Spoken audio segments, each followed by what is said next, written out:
자유한국당이 검찰 견제를 주장을 하면서도 공수처 설립에는 찬성을 하지 못하고 있습니다. 공수처는 문재인 정권의 칼자루를 하나 더 쥐어주는 격이라고 판단을 했기 때문에 검찰 사정 칼바람은 무섭지만 공수처는 더 겁이 난다. 지금 이런 입장인 것 같은데요. 이러지도 못하고 저러지도 못하고 충견도 안 돼, 맹견도 안 돼. 이 말이 표현이 재밌죠. 충견도 안 돼, 맹견도 안 돼. 어쩌라는 건지. 치와와. 그런데 이게 참 얘네들도 자가당착에 빠져가지고 이 논리모순적인 얘기를 계속 뱉어내고 있는데 이게 공수처라고 하는 것은요. 살아있는 권력을 견제하기 위한 거거든요. 그 살아있는 권력에 물론 대통령을 포함해서 검찰도 포함되고요. 다 포함돼요. 국회의원도 포함되고 다 포함되는데 이 살아있는 권력을 견제하고 수사할 수 있는 권한을 주자라고 이야기하는 거에 이렇게 학을 떼는 이유는 얘네들은 나를 수사할까 봐 겁나서 그러는 거예요. 네, 맞아요. 다른 건 없는 것 같아요. 왜냐하면 지금 당내 의원들이 속속들이 검찰 수사 선상에 오르고 있으니까 여기에서 한국당이 편파성을 문제를 삼으면서 야권에서 기관장을 맡게 해주면 공수처를 찬성하겠다. 뭐 그런다고 크게 달라질까요? 아니 또 그렇게 자기들이 기관장을 맡게 되면 또 어떤 꼼수를 쓰고 싶은 거잖아요. 야권이라고 하면 정의당 딱 좋다. 민중당. 거기도 괜찮아. 그런 거를 막기 위해서 만드는 공수처에 자기들을 네. 기관장으로 앉혀달라는 것 자체가 말이 안 되는 거죠. 그런데 사실 얘네들이 그것도 착각을 하는 거예요. 이게 공수처장 자리에 만약에 빅3 야삼당이 합의한 인물로 앉혀놓잖아요. 그렇다고 하더라도 그 사람이 자격 조건에는 일정 제한이 가해질 수밖에 없어요. 그렇죠. 자격 조건 자체가 검찰 출신이거나 법조인 출신이어야 돼요. 공수처장은 법조인 출신이어야 그 법관계를 명확하게 들여다볼 수 있고 적용할 수 있기 때문에 네. 법조인 출신이어야 되는데 과연 자기들 입맛에 맞는 법조인을 넣었다고 그 사람들이 자기들한테 충성할까? 그건 아니거든요. 막말로 해서 제가 보수꼴통 같은 검사예요. 검사장이에요. 어느 지역. 그런데 야당들이 합침을 해가지고 나를 신설되는 공수처장 자리에 앉혀놨어. 그럼 제가 과연 홍준표한테 이득이 되는 수사만 할까요? 아니거든요. 다 합니다. 공수처라는 기관이 만들어지는 것 자체가 굉장히 큰 임팩트이기 때문에 이게 지금 딜레마예요. 어떻게 반대하기도 그렇고 찬성하기도 그렇고 저는 지금 이 자유한국당의 네 분이 참 고마운 게 이런 분탕질을 해주니까 이제 우리 눈에 확실히 띄잖아요. 이 공수처라는 이 기관 자체가 국회의원이라는 신분을 가진 사람들한테 어떤 딜레마를 가지고 있는지 지금 자유한국당은 지금 현재 공수처가 없는 상황에서도 수사 당사자가 돼가지고 의원 배지 날아갈 가능성이 있는 사람들이 굉장히 지금 줄서 있거든요. 근데 이 상황에서 자유한국당을 보면서 뭐 꽃이다라고 이렇게 보기만은 좀 위험해 보이는 게 공수처에 대해서만은 다른 건 몰라도 공수처에 대해서만은 여당도 믿으면 안 됩니다. 결국에는 공수처가 수사 대상으로 하는 그 사람들 중에 국회의원도 포함되어 있기 때문에 이게 공수처를 반대하는 게 아니라 공수처의 법적 논리와 완결성 그리고 제도적 허점 이런 것들을 핑계 삼아서 지연시키는 여당에서의 내부 의견이 나올 수 있거든요. 이런 물타기용으로. 그래서 이거에 대해서만은 절대 우리가 의심의 끈을 놓으면 안 됩니다. 얼마 전에 그런 기사 보셨죠? 국회 보좌진 한 명 증언하는데 굉장히 소리 소문 없이 조용하게 합의하고 바로 통과됐다고 예산안에서. 네. 그런 식이거든요. 공수처에 대해서만은 우리가 문재인 대통령을 지지하고 문재인 정부를 믿지만 정치인이라는 국회의원이라는 그 자리의 속성 때문에 어쩔 수 없이 이해관계가 함께 공동명체로 엮여 있을 때는 우리가 의심의 눈을 거둬서는 안 된다는 거죠. 그래서 지금처럼 홍준표가 나서서 그러니까 충견도 안 되면 맹견도 안 된다는 이런 이 허무맹랑한 표현으로 좀 웃겨주기는 하는데 그럼에도 불구하고 우리는 긴장을 놓치면 안 된다는 거죠. 베트남 방문 중인데도 불구하고 페이스북을 정말 열심히 하고 있는데 당 안팎으로 당내 핵심 관계자는 역시 공수처가 문재인 정권의 좋은 일이기 때문에 찬성을 할 수가 없다. 이런 이야기를 대놓고 하고 있어요. 근데 문재인 정부의 좋은 일이라는 이야기는 그 말인즉슨 자기들한테 안 좋은 일이다. 왜? 너무 털릴 게 많으니까 그렇다는 이야기밖에 안 되는 거잖아요.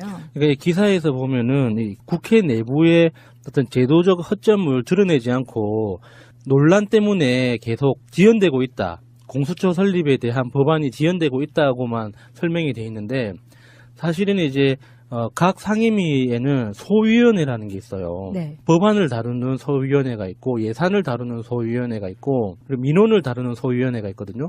그런데 법제사법위원회 같은 경우는 그 상임위원회 자체가 법안을 다루는 거잖아요. 그러니까 1위원회, 2위원회, 3위원회 이런 식으로 있어요.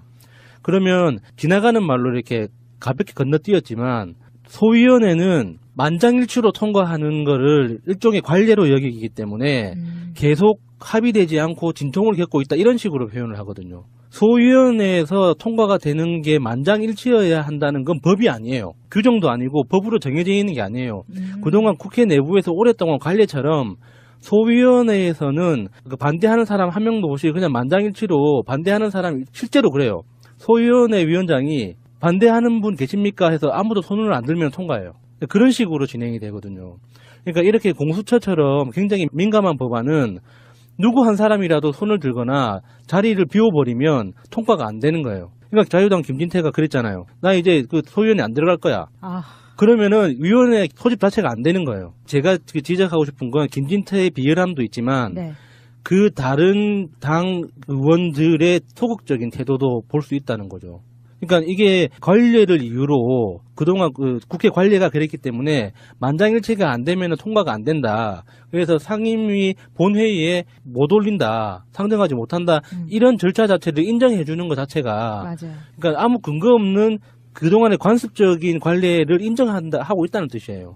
그러면서 김진태가 기자들을 만나서 자유한국당은 공수처에 대해 당론으로 반대하고 있으며 더 이상 논의를 하지 않겠다. 안 들어가겠다는 이야기죠. 적폐청산을 좋아하는 정권에 또 다른 칼을 쥐어줄 수는 없다. 적폐청산 안 하겠다는 이야기인가요? 이러면서 공수처는 일단 만들어 놓으면 북한의 국가안전보위부처럼 될 것이다. 라고 주장을 했어요. 북한의 안전보위부는 어떤 역할을 하는 것인가요?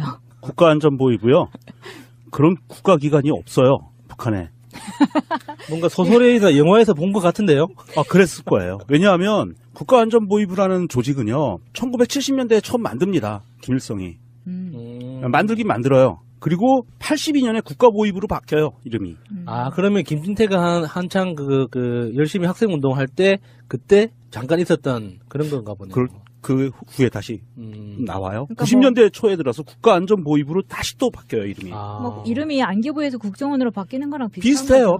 예. 그리고 2016년에는 국가보위성으로 바뀌었어요. 그래서 국가안전보위부라는 조직은 없어요. 그러니까 얘네들 제가 항상 얘기하지만 자유당 애들은 지체 현상이 너무 심해서 옛날에 자기 젊었을 때 기억으로 모든 정치를 하려고 지금 덤비다 보니까 업데이트가 잘 안 돼. 업데이트가 안 돼요. 그래서 21세기에 이런 지체 현상이 계속 벌어지는 거예요. 그래도 이번에 이렇게 김진태가 나서서 홍준표 말고는 지금 전국에서 나서서 짓는 사람이 없었잖아요. 홍준표가 대표적으로 짓고 그 다음에 장제원이 지졌는데 네. 김진태가 이번에 짓는 걸 보면서 정말 이게 겁 많은 사람들이 차례대로 나서서 짓는구나라는 생각을 했어요.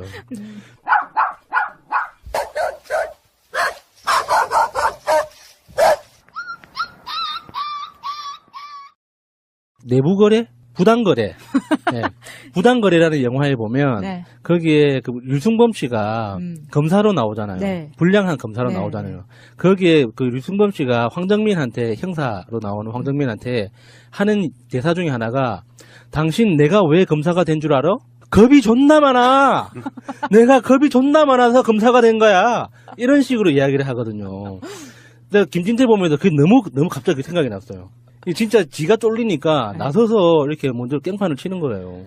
이 김진태가 얘기한 국가보위부라고 얘기한 국가안전보위부라고 얘기한 그 국가보위성은요, 정말 악질적이에요. 김진태가 얼마만큼 악질적이냐 하면 이 국가보위성이 하는 주요 임무는요, 북조선 지도부를 지금 김정은이죠. 김일성, 김정일, 김정은 3대 이 지도부를 위해서 사상경찰 활동을 해요. 그래서 북조선 내에 정치, 사상동향 이상자들을 항상 감시, 사찰하고 대한민국에서 보낸 고정간첩을 잡아내는 일을 하고 있고요. 아니 지난 정부에 국정원이 하던 짓 아니에요? 비슷하죠. 비유도 잘못된 것 같은데 그러면 김진태가 한 비유도? 예, 그리고 김일성, 김정일 비방 사건에 대해서는 반드시 범인을 잡아내려고 해요. 이런 애들이고요. 자기들이 만든 법이 있어요. 테러방지법. 이게 국정원을 국가보위부 김진태가 얘기한 국가보위부화 시키기 위한 법이 테러방지법이었어요. 그러니까 자기들이 이렇게 조직을 개판을 쳐놓고 나서 이제 와서 공수처를 국가보위부라고? 그건 말이 안 되죠. 그리고 이 홍준표가 또 얘기하는 게 얼마만큼 황당하냐 하면 홍준표가 페북에 싸지른 글을 보면은요. 이런 글이 있습니다. 공수처에 대한 글을 쓰면서 어느 나라에도 없는 공수처 제도를 도입해서 마치 공수처가 검찰개혁이라고 국민들을 현혹하는 것은 올바른 주장이 아닙니다. 이렇게 썼어요. 말미에. 그런데 이 공수처는요. 전 세계에 있어요. 어느 나라에도 없는 게 아니에요. 공수처라는 이름만 다르지. 그러니까 공수처가 없는 건 맞아. 아니, 한글이 우리나라만 쓰니까 그렇지, 공수처는 그렇지, 우리나라밖에 그렇지. 없을 거예요. 맞아요. 그래서 공수처라는 제도가 전 세계에 많이 퍼져 있어요. 그중에 유명한 거 몇 개를 얘기하면은요. 홍콩에는 염정공소라는 게 있어요. 그래서 이게 반부패기구입니다.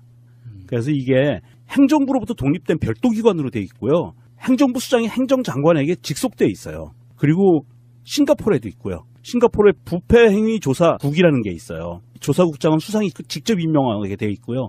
보세요. 지금 예를 드는 것들은 대한민국은 국회에서 요거 청문회를 하게 돼 있어요. 공수처장을 국회에서 관여를 할 수 있는 거죠, 자기들이. 그런데 홍콩, 싱가포르 등은 국회가 의미가 없어요. 행정부서의 장이 싱가포르는 총리가 직접 임명해버려요. 그리고 얘네들이 반부패 활동을 하는 거예요. 모든 공직자들을 대상으로 해서 부패 행위를 하는 애들을 수사하고 조사하고 할 수 있는 권한들이 막강한 권한은 있고요. 호주에도 있어요. 호주의 뉴사우스웨일즈주의 반부패위원회라는 게 있고요. 이 반부패위원회도 굉장히 막강한 권한을 갖고 있고, 미국에는 여러 가지 소위원회 같은 작은 조직들이 있어요. 뭐 정부윤리처, 특별조사위원실, 윤리 및 조율에 관한 감사관위원회 등 이렇게 부패 관련 기구를 마련하고 있는데, 그중에서 연방행정기관에 대한 조사를 담당하고 있는 특별조사위원실이라고 있는데요. 얘네들은 강제수사권과 공소권도 갖고 있어요. 우리가 얘기하는 기소권. 그것도 다 갖고 있어요, 얘네들이. 이렇게 전 세계에도 많은 나라들이 채택을 하고 있는 시스템이에요. 그러니까 고위공직자들의 부패 행위를 엄단하기 위해서 감시하고 조사하고 수사할 수 있는 기관들이 여러 나라를 갖고 있다. 그걸 우리나라도 좀 더 체계적으로 시스템화해서 갖겠다라고 하면서, 그래도 처장 임명하는데 청문회 절차를 통해서 너희들한테 일정 권한을 줄게 하고 국회에 그거를 주는 거거든요. 물론 이 법안 발의한 법안에 의하면 그렇게 돼 있어요. 그런 상황인데 이게 전 세계 어디에도 없는 조직을 만들었다. 이런 식으로 홍준표는 또 거짓말을 하고 있고, 홍준표, 김진태 이런 애들이 정말 말도 안 되는 날조된 거짓으로 마치 이게 진실인 양 사람들한테 막 내뱉고 있어요. 홍준표도 그렇고 김진태 이 네, 사람도 김진태. 그렇고 뭐 원유철 그리고 몇 명 더 있죠. 지금 혐의가 지금 의심되는 사람들이 십수명 돼요. 예. 십수명. 그 사람들은 아쉽게도 공수처의 수사를 못 받을 거예요. 공수처 간판 달기 전에 아마 구속이 될 수도 있기 때문에 그럴 수 있어요. 예, 공수처의 혜택을 못 보는 사람들이죠. 아, 얼마나 아깝다. 아쉬워요. 공수처가 빨라야 내년 6월 정도나 돼야 네. 가동될 수 있거든요. 그러니까 홍준표도 그렇고 김진태도 그렇고 지금 헛다리 짚는 거예요. 자기들이 지금 아무리 뒤져봤자 자기들하고 공수처하고 아무 상관이 인연이 없어요. 아쉽게도. 이런 건이 있어요. 검찰에서 조사받아서 처벌을 받는다고 하더라도 그 안에 숨겨져 있는 거를 또 공수처가 찾아낼 수 그러니까 있어요. 검찰 수사건이 공수처로 이관될 수는 있죠. 그 우리 예전에 봤던 공수처 권한대로 된다면 그게 이제 고위직들의 그 사건은 공수처로 이관해서 이제 따로 별건 수사를 할 수 있는데, 최초에 이제 사진 찍고 이제 들어갈 때는 공수처가 입구가 아닐 수 있다는 거죠. 중앙지검으로. 예. 윤석열 검사장 만나라. 그렇죠. 이 공수처 관련해서는 지금 자유한국당을 제외하고 나머지 4당이, 4개의 당이 신속 처리 안건으로 지금 상정하기로 했어요. 그래서 이게 신속 처리 안건으로 되면 나중에 이제 물론 문제는 있습니다. 뭐냐면 이 4당이 똘똘 뭉쳐서 이게 법안 처리까지 같이 갈 수 있느냐라는 어떤 험난한 길은 남아 있는데, 일단 이렇게 4당이 약속을 했고, 물론 이게 4당이 대통령 선거, 지난 대통령 선거에서 공약사항이었어요, 공수처가.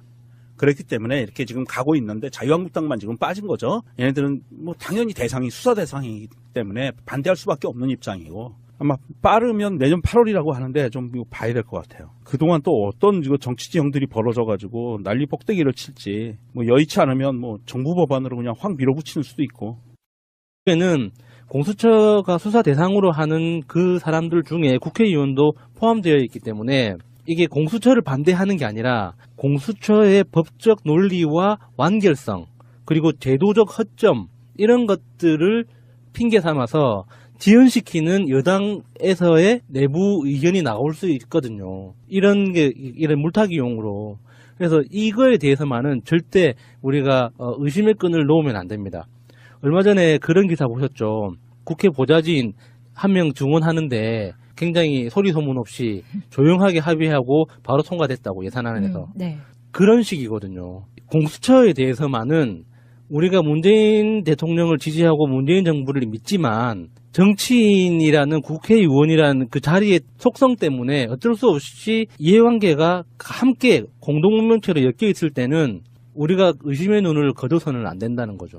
그래서 지금처럼 홍준표가 나서서 그러니까 충견도 안 되면 맹견도 안 된다는 이런 이 허무맹랑한 표현으로 좀 웃겨주기는 하는데, 그럼에도 불구하고 우리는 긴장을 놓치면 안 된다는 거죠. 베트남 방문 중인데도 불구하고 페이스북을 정말 열심히 하고 있는데 당 안팎으로 당내 핵심 관계자는 역시 공수처가 문재인 정권의 좋은 일이기 때문에 찬성을 할 수가 없다, 이런 이야기를 대놓고 하고 있어요. 근데 문재인 정부의 좋은 일이라는 이야기는 그 말인즉슨 자기들한테 안 좋은 일이다. 왜? 너무 털릴 게 많으니까 그렇다는 이야기밖에 안 되는 거잖아요.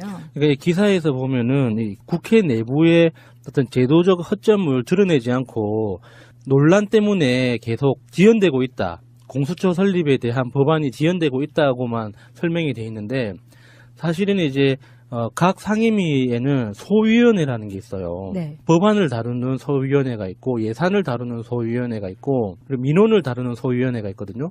그런데 법제사법위원회 같은 경우는 그 상임위원회 자체가 법안을 다루는 거잖아요. 그러니까 보수꼴통 같은 검사예요. 검사장이에요. 어느 지역. 그런데 야당들이 합심을 해가지고 나를 신설되는 공수처장 자리에 앉혀놨어. 그럼 제가 과연 홍준표한테 이득이 되는 수사만 할까요? 아니거든요. 다 합니다. 공수처라는 기관이 만들어지는 것 자체가 굉장히 큰 임팩트이기 때문에 이게 지금 딜레마예요. 어떻게 반대하기도 그렇고 찬성하기도 그렇고, 저는 지금 이 자유한국당의 네 분이 참 고마운 게 이런 분탕질을 해주니까 이제 우리 눈에 확실히 띄잖아요. 이 공수처라는 이 기관 자체가 국회의원이라는 신분을 가진 사람들한테 어떤 딜레마를 가지고 있는지, 지금 자유한국당은 지금 현재 공수처가 없는 상황에서도 수사 당사자가 돼가지고 의원 배지 날아갈 가능성이 있는 사람들이 굉장히 지금 주서 있거든요. 근데 이 상황에서 자유한국당을 보면서 뭐 꽃이다라고 이렇게 보기만은 좀 위험해 보이는 게, 공수처에 대해서만은 다른 건 몰라도 공수처에 대해서만은 여당도 믿으면 안 됩니다. 결국에 수사 선상에 오르고 있으니까 여기에서 한국당이 편파성을 문제를 삼으면서 야권에서 기관장을 맡게 해주면 공수처를 찬성하겠다. 뭐 그런다고 크게 달라질까요? 아니 또 그렇게 자기들이 기관장을 맡게 되면 또 어떤 꼼수를 쓰고 싶은 거잖아요. 야권이라고 하면 정의당 딱 좋다. 민중당. 거기도 괜찮아. 그런 거를 막기 위해서 만드는 공수처에 자기들을 네. 기관장으로 앉혀달라는 것 자체가 말이 안 되는 거죠. 그런데 사실 얘네들이 그것도 착각을 하는 거예요. 이게 공수처장 자리에 만약에 빅3 야삼당이 합의한 인물로 앉혀놓잖아요. 그렇다고 하더라도 그 사람의 자격 조건에는 일정 제한이 가해질 수밖에 없어요. 그렇죠. 자격 조건 자체가 검찰 출신이거나 법조인 출신이어야 돼요. 공수처장은 법조인 출신이어야 그 법관계를 명확하게 들여다볼 수 있고 적용할 수 있기 때문에 네. 법조인 출신이어야 되는데, 과연 자기들 입맛에 맞는 법조인을 넣었다고 그 사람들이 자기들한테 충성할까? 그건 아니거든요. 막말로 해서 자유한국당이 검찰 견제를 주장을 하면서도 공수처 설립에는 찬성을 하지 못하고 있습니다. 공수처는 문재인 정권의 칼자루를 하나 더 쥐어주는 격이라고 판단을 했기 때문에 검찰 사정 칼바람은 무섭지만 공수처는 더 겁이 난다. 지금 이런 입장인 것 같은데요. 이러지도 못하고 저러지도 못하고 충견도 안 돼, 맹견도 안 돼. 이 말이 표현이 재밌죠. 네. 충견도 안 돼, 맹견도 안 돼. 어쩌라는 네. 건지. 치와와. 그런데 이게 참 얘네들도 자가당착에 빠져가지고 이 논리모순적인 얘기를 계속 뱉어내고 있는데, 이게 공수처라고 하는 것은요, 살아있는 권력을 견제하기 위한 거거든요. 그 살아있는 권력에 물론 대통령을 포함해서 검찰도 포함되고요. 다 포함돼요. 국회의원도 포함되고 다 포함되는데, 이 살아있는 권력을 견제하고 수사할 수 있는 권한을 주자라고 이야기하는 거에 이렇게 학을 떼는 이유는 얘네들은 나를 수사할까 봐 겁나서 그러는 거예요. 네, 네? 맞아요. 다른 건 없는 것 같아요. 왜냐하면 지금 당내 의원들이 속속들이 검찰